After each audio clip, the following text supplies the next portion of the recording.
السلام عليكم ورحمة الله تعالى وبركاته.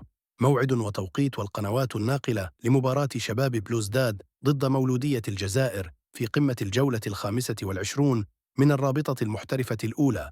تقام المباراة يوم الاثنين في 12 من هذا الشهر على ملعب الخامس جويلية، وتنطلق في حدود الساعة 5 مساء بتوقيت الجزائر والمغرب وتونس. ويحتل فريق مولودية الجزائر المركز الأول برصيد 45 نقطة، وناقص مباراة مؤجلة أمام اتحاد العاصمة في دربي العاصمة.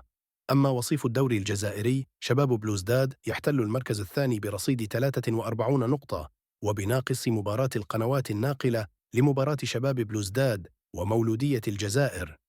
القناة الشبابية السادسة لتلفزيون الجزائري. في الأخير لا تنسوا الاشتراك، فالقناة ليصلكم كل جديد الدوري الجزائري.